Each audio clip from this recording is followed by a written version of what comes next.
Cyber हमलों से बचने के लिए रक्षा मंत्रालय ने रचा चक्रव्यूह। सेना की खुफिया जानकारियां अब नहीं होंगी लीक। माया ऑपरेटिंग सिस्टम से मजबूत की जाएगी साइबर सिक्योरिटी। यह सिस्टम एक वर्चुअल लेयर बनाकर हैकर्स द्वारा डेटा चोरी होने से रोकेगा। केंद्रीय रक्षा मंत्रालय ने अपने कंप्यूटर्स को साइबर हमलों से सुरक्षा उपलब्ध कराने के लिए खास चक्रव्यूह रचा है। इसके लिए मंत्रालय माया का इस्तेमाल करेगा। दरअसल मंत्रालय अपने कंप्यूटर्स में अपने माइक्रोसॉफ्ट विंडोज को हटाकर स्वदेशी ऑपरेटिंग सिस्टम माया को इंस्टॉल करेगा। मंत्रालय के मुताबिक ओपन सोर्स उबंटू पर आधारित ऑपरेटिंग सिस्टम माया साइबर खतरों से बचाता है, साथ ही सुरक्षा को बढ़ाते हुए एक परिचित इंटरफेस उपलब्ध कराता है। मंत्रालय ने बताया कि स्वदेशी ऑपरेटिंग सिस्टम माया प्राचीन भारतीय रक्षा रणनीति से प्रेरित एक सुरक्षात्मक सुविधा चक्रव्यूह का इस्तेमाल करता है। इसे साल के अंत तक मंत्रालय में लागू कर दिया जाएगा, जिससे साइबर सुरक्षा बढ़ेगी और विदेशी सॉफ्टवेयर पर निर्भरता कम होगी। थल सेना, नौसेना और वायुसेना भी माया ऑपरेटिंग सिस्टम को अपनाने के लिए तैयार हैं। अब जानते हैं कि माया ओएस क्या है, इसे कैसे डेवलप किया गया और इसकी जरूरत क्यों पड़ी। स्वदेशी ऑपरेटिंग सिस्टम माया अपने कंप्यूटर सिस्टम को साइबर हमलों से बचाने के लिए केंद्रीय रक्षा मंत्रालय की ओर से विकसित किया गया एक नया ऑपरेटिंग सिस्टम यानी ओएस है। यह ओपन सोर्स उबंटू प्लेटफॉर्म पर आधारित है। इसका सीधा मतलब है कि यह मुफ्त और सार्वजनिक तौर पर उपलब्ध सॉफ्टवेयर का इस्तेमाल करता है। ऑपरेटिंग सिस्टम माया का लक्ष्य विंडो ऑपरेटिंग सिस्टम जैसा एक इंटरफेस और कार्य क्षमता उपलब्ध कराते हुए साइबर खतरों के लिए मजबूत सुरक्षा प्रदान करना है। इससे यूजर्स को बेहतरीन और सुरक्षित अनुभव मिलेगा। माया चक्रव्यूह नाम के एक फीचर के साथ आता है, जो एक एंटी पॉइंट, एंटी मालवेयर और एंटी वायरस सॉफ्टवेयर है। यह यूजर्स और इंटरनेट के बीच एक वर्चुअल लेयर बनाता है, जो हैकर्स को संवेदनशील डेटा तक पहुंचने से रोकती है।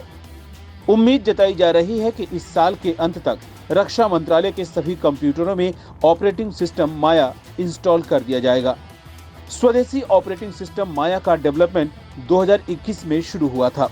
इस दौरान भारत को विदेशी जमीन से कई साइबर हमलों का सामना करना पड़ा था।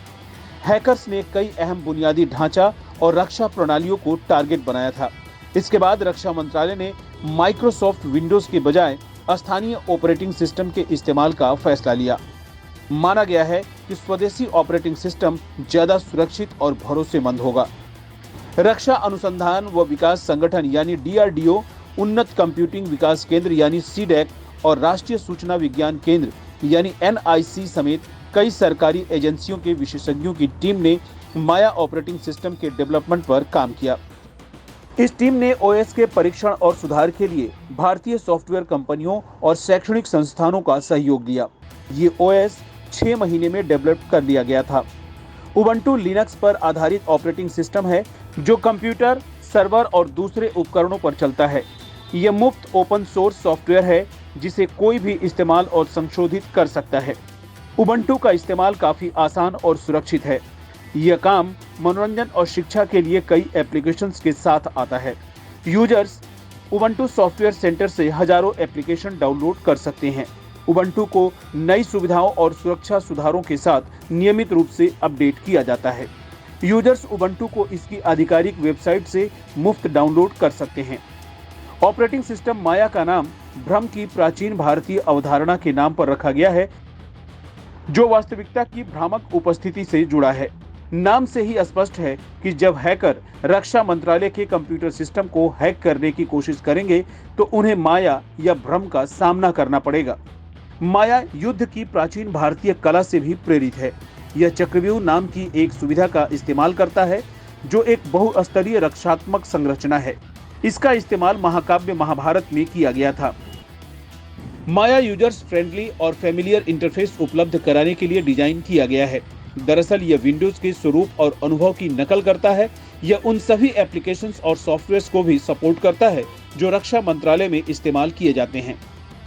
यहाँ बता दें कि रक्षा मंत्रालय में अमूमन माइक्रोसॉफ्ट ऑफिस, एडोब फोटोशॉप और ऑटोकैड जैसी एप्लीकेशंस इस्तेमाल की जाती हैं। Maya operating system cloud storage, encryption, digital signature, biometric authentication जैसी सुविधाएं भी उपलब्ध कराता है। माया विदेशी सॉफ्टवेयर पर रक्षा मंत्रालय की निर्भरता को भी कम करेगा।